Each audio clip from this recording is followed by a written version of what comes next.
Ayan, hello guys, good afternoon. So medyo nakakita nyo, medyo hagardo yung aking mukha ngayon kasi talagang wala kaming tulog guys, and kasi yung aking anak ay nagka-dengue, no? So naalala ko, kaya gusto ko lang i-share ito ngayon kasi naalala ko dati. Napaka-toxic ko talaga before nung sobrang late pa ni Hagrid nung nagkasakit siya. Ito ay pag-uusapan natin kung hindi ko alam kung makaka-relate kayo or meron kayo kakilalang naging ganito din na sobrang toxic pagdating sa kaperahan. Kung magkakasakit yung ating anak, tayo pa yung galit pag hindi tayo pinahiram o hindi tayo binigyan, 'di ba? So kasi naging experience ko din 'yan. So eto na nga, kasi meron lang akong naalala. uh, before guys is nung maliit pa si Hagrid, may times na kasi iba yung mentality ko before compared ngayon. So before nung si Hagrid ay bata pa, yung maliit pa talaga siya, nung nagkasakit siya, pag nagkakasakit siya, parang iniisip ko, nasa isip ko before na parang obligado, like yung mga parent, parang obligado na kasi wala talagang pera guys. Hanggang ngayon wala rin ng pera. Pero before talagang sobrang grabe talaga.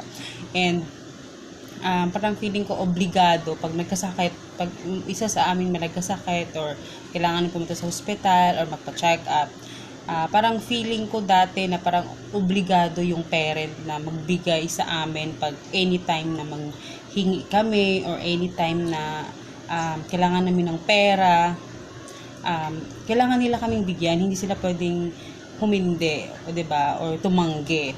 So ganun yung aking mentality before guys, and I don't know kung meron kang kakilalang ganyan, pero sobrang toxic talaga. And kasi wala talagang kapera-pera guys pag nagkasakit. Parang hindi namin iniisip na kung magkasakit kami meron pa kami magagamit na kahit nasa public ka magpapa-check up, meron ka pa rin naman talagang gagastusin kasi meron ka pa rin talagang bibilihin. Hindi lahat libre sa mga public hospitals, ganyan, kahit magpa-check up ka. So, importante talaga na hindi naman kailangan maraming pera, pero importante na meron ka talagang madudukot. Pero hindi ko yan naisip yan before guys, kaya sobrang toxic ko talaga dati. And talagang nagagalit ako kasi pag hindi ako pinahiram, o parang nasasad ako, or parang naano ba ako, na-offend ba ako ba, ganyan. And hindi ako maghingi-hingi guys, maghingi sa ganito, maghingi sa ganyan. So hindi ako nahihiya. So pag naalala ko siya, nahihiya na ako ngayon sa ating ginagawa. Kasi siguro dahil bata pa ako noon at hindi ako masyadong parang hindi ako guided sa part na yun, no? Parang na-normalize ko yung ganun. And fast forward ngayon na hindi ko naman sinabing marami kaming pera ngayon, dahil yung pera namin talagang sa negosyo lang namin yan binubuhos, kasi syempre yan yung bumubuhay sa amin. So kailangan dun talaga, sobrang matipid kami talaga sa aming mga pagkain, mga ganyan. Sobrang budgeted talaga kasi syempre wala naman kami mga trabaho ng aking asawa. Talagang full time talaga ng negosyo lang yung bumubuhay sa amin, 'di ba? At saka alam niyo naman yung negosyo, hindi talaga siya consistent, para parehos yung ating kinikita, 'di ba? So talagang magre-ready ka talaga. So eto na, kasi ano ko lang. So kaya si Hagrid nagka-dengue siya guys, and hindi ko alam kung saan niya nakuha, dito ba sa amin, or hindi ko alam kasi paano kasi kami papunta kami dun sa parents si Papa, sa mama ko. So paiba-iba ba, so hindi ko alam kung saan niya nakuha yung dengue, pero hindi naman siya pina-admit kasi naman siya, tawag dito, medyo mataas pa naman yung kanyang platelets, no? Ngayon nagpa-CBC naman kami kung tumaas na yung platelet niya para hindi na siya ma-admit. Pero so far hindi naman siya na ngayon. Hindi na siya talagang sobrang grabe kahapon talaga guys. Sobrang ni Hagrid, parang Hindi ko alam, hindi ko ma-explain yung kanyang itsura, no? So, naisip ko yun nga.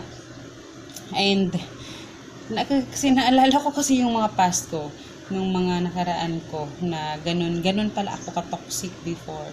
And, hindi naman kami maraming pera ngayon guys, pero meron akong mga naitatabi, konti lang naman na naitatabi ko, na pang ano namin, para at least meron lang kaming magamit pag ano.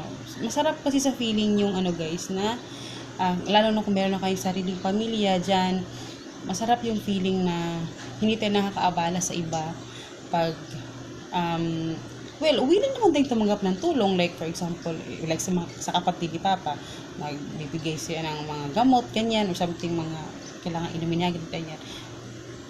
Masaya ako sa ganun, kasi syempre hindi naman lahat tulong pera, no? May mga tulong talaga na ano din, iba, 'di ba? Ibang ano naman. So, mas masarap yung pag meron kayong magpunta kayo sa hospital, pupunta kayo sa ano, mas masarap yung hindi ka nakakaabala sa iba na ano, kasi nakakahiya talaga guys, nakakahiya maghiram, no? Syempre, meron din silang ibang responsibilities. So, nahihiya talaga ako. Dati wala akong hiya dati. Pero na-realize ko nga nung nag-change yung mindset ko na from toxic to now, talagang naisip ko na pag meron ka talagang anak, sobrang importante na kahit magtabi ka lang ng kahit 20 pesos per day, or kung every sahod kahit 100, 200 pesos per sahod, basta lang meron ka lang mailagay guys, kasi napaka-importante na ano, kasi syempre masarap yung feeling talaga na mapaproud ka rin sa sarili mo na wow, kaya ka palang itaguyod yung pamilya ko, or kaya namin palang hindi naman tayo magdadasal na magkakasakit yung pamilya natin, pero let's be honest, no, darating talaga yan guys, na may mga emergencies talaga.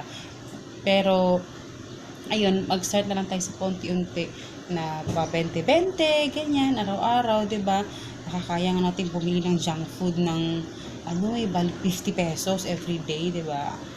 So, napaka-importante guys, kaya sa mga merong mga anak, mga pamilya, yun na lang yung tulong nyo sa inyong mga asawa, no? Sa inyong mga husbands na nagtatrabaho, or sa inyong mga, kung sino man ang inyong provider, yun na lang yung tulong mo, na para at least meron tayong yun yung sa kahalagahan talaga ng meron kang naitatabi rin na konti, hindi naman sobrang laki, pero at least meron kang naitatabi. So, ayan, pero ngayon si Hagrid, okay naman na siya.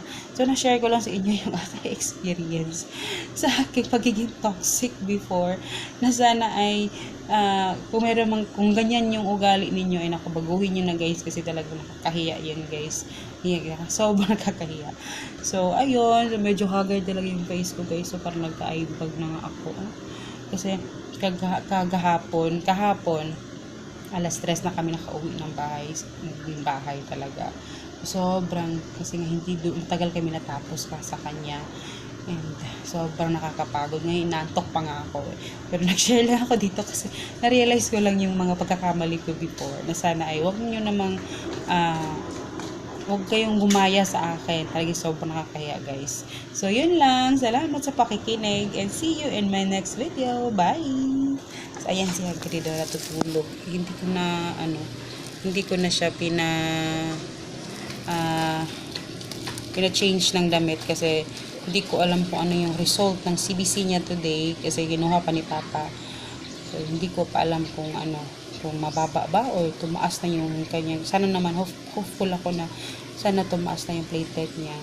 So, kasi pag umabot ng 1,000 yung platelet niya, kailangan siyang i-admit, no? So, hopefully hindi talaga mangyari yun guys. I'm very much positive, and pray kay Lord, and see you next video. Bye!